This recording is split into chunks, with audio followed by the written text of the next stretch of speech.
back to working on the 2012 Yamaha Raider. Probably about 8 months ago now, back in July, I actually hit a pretty good sized pothole and cracked my rear wheel. And it took quite some time to find a new wheel. I couldn't find anything used online. All the new ones that I was seeing were like $1,200, $1,300. Couldn't bring myself to pay that at the time. And then I ended up finding one for like 850 bucks. So I ordered it. They said that it was going to take 45 days to come in because they actually had to get it in from a warehouse in Japan. And it ended up taking 75 days, which isn't their fault. You know, we were having all those issues at the ports and stuff like that. So I was understandable. By the time it made it in, it had already started getting cold around here. So it's kind of just been hanging out this winter. Now it's finally getting warm outside. It's time to put the new wheel on. So what I ordered was the all new wheel. There's the part number.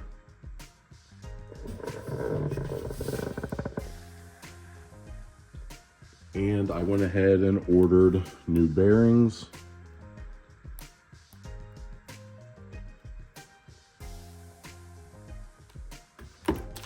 Couple bearings, couple different ones there, and a new dust seal there. So technically, I don't need to take this wheel apart since I'm just putting a new wheel on, but what I'm actually going to do is take this one apart just so I can, one, make sure I have everything I need, and two, see exactly how it goes back together. So that's what I'm going to be doing in this video. All right, now to show you guys this crack in the wheel here. So it's actually right by one of the spokes.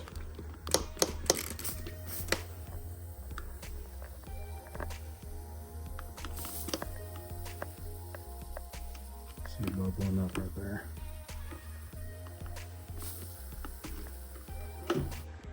So taking the wheel off shouldn't be too bad. Just gonna break these adjusters loose. And then on this side, we'll break the adjusters and the axle nut loose. What's nice is with the aftermarket exhaust, I don't have to take the exhaust off to get to all of this. We'll also get the caliper off of there, and then we should be able to pull the wheel out. So it's also not a bad idea to go ahead and either mark this where it's at, or take a picture of it just for reference, especially if you're gonna be using the same belt. Obviously I'll be adjusting the belt tension once I get this all put back together, but let you get a pretty good baseline with that. So what we'll do is 12 millimeter wrench. We'll go ahead and break this guy loose. And then we'll go ahead and set this back in just a little. Just help relieve some of the tension off of there. And then from there, we'll do the same thing to the other side and take that axle nut off. All right, now we'll go ahead and do the same thing to this side. 12 mil. We'll go ahead and loosen this guy up.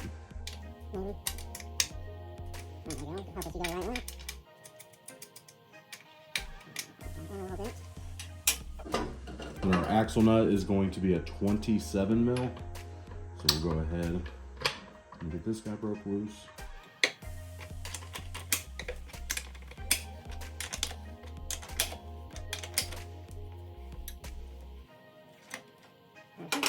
And a 12 mil socket to get this brake caliper off.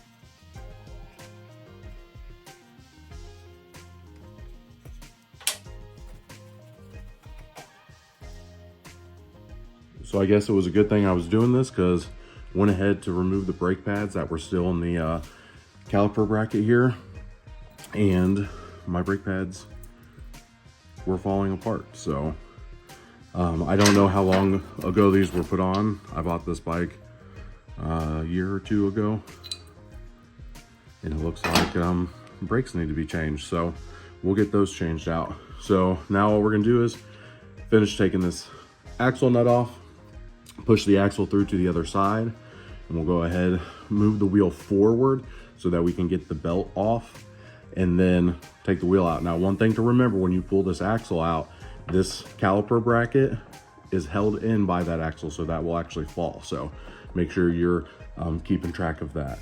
And then if you don't want to leave your caliper hanging, you can always get a hanger or something and hang it up so that there's no pressure on that line.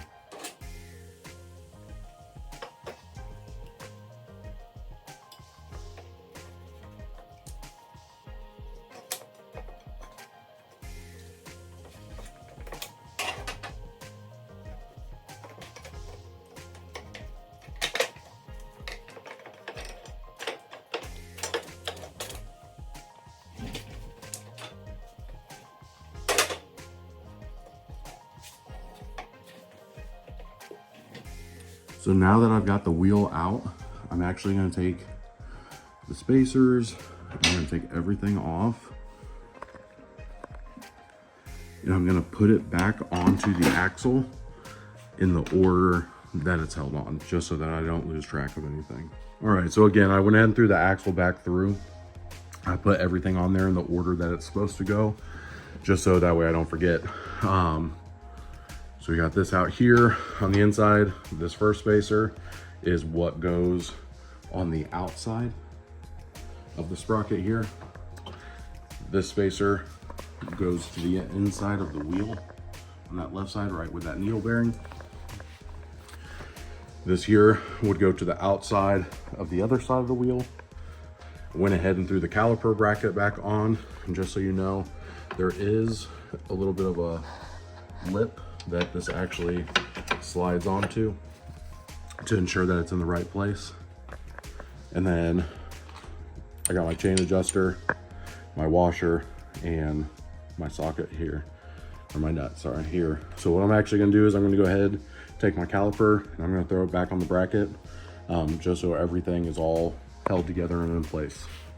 Just so you know, there's actually a spacer that runs the entire length of the wheel as well. So I'll go ahead and get that out and throw that up on the axle too. All right, so looking at the old wheel, I actually think I only have to replace the dust seal, one of the bigger bearings, and then the small needle bearings. This bearing is actually here in the sprocket or belt drive. So should I change that while I'm here? Probably. Will I? Probably, since I already have it. So I'll get that changed out, but it does look like on the new wheel itself, I will only have these 3 to install. This is on the brake caliper side. You have your dust shield, and then you have that bearing right on the inside. And then on the other side, you just have that needle bearing. So I may or may not disassemble this old wheel. We'll kind of see what I end up doing, but I will end up transplanting this disc over to the new wheel as well. I actually got some new bolts. I believe this is them, yep. To remove this dust shield and not have a gap. So these ones are a little bit longer, the stock ones. So supposedly these shorter ones will take up the necessary space and be able to cinch the disc down without the dust shield on. So we'll end up doing that as well. All right, don't mind my messy garage here, but we're gonna go ahead and get this rotor off. So I have a 6mm Allen, and that's what we're gonna use to take all of these out.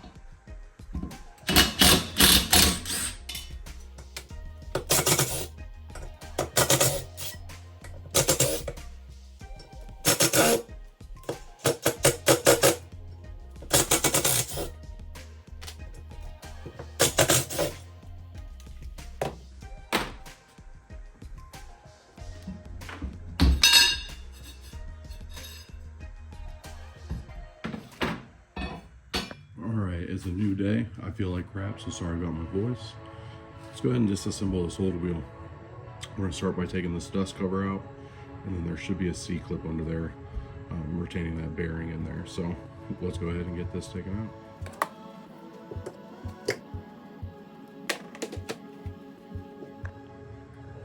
Just like I thought. C-clip in there holding that in, so let's go ahead and get some snap ring pliers and get that out of there. So we're going to use these internal 90-degree snap ring pliers to get that out of there. Let's give it a go.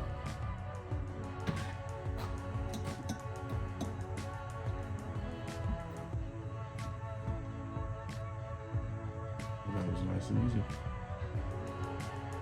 Alright, time to get the bearings out. So I don't have a puller, so I'm actually going to use a punch and a hammer. Get down in there until you find the lip. Give it a couple hits. Make sure when you're doing this that you're rotating sides so that you don't get it kind of wedged in there. So let's go ahead and knock the first side out.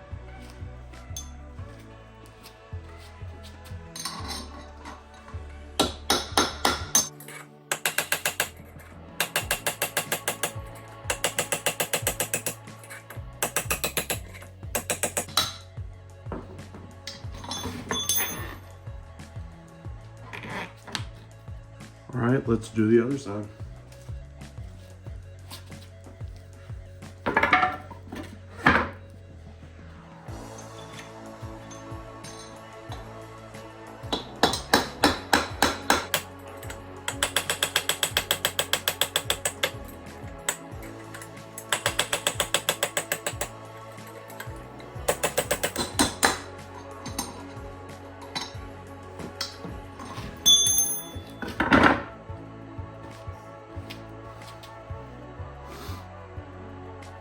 Alright, so we got those bearings out. The larger bearing wasn't too bad, but the smaller bearing was hard to get a little bit of purchase on. There wasn't much of a lip to get. Bearing puller might have made that a little bit easier, but overall really it wasn't too bad. So we got those out. I compared this wheel to the other wheel just to make sure they're exactly the same. They are. So I'm actually going to go ahead and wrap this video up here. It's getting a little longer than I thought it was going to be. So in the next video, we will work on getting the new bearings in the new wheel. I still need to order a tire for this, and I'm going to go ahead and order front and rear brakes so we can get those replaced. So next video, install the new bearings, get the new tire put on, get that mounted up, and get new brakes on the bike, and we'll be good to go.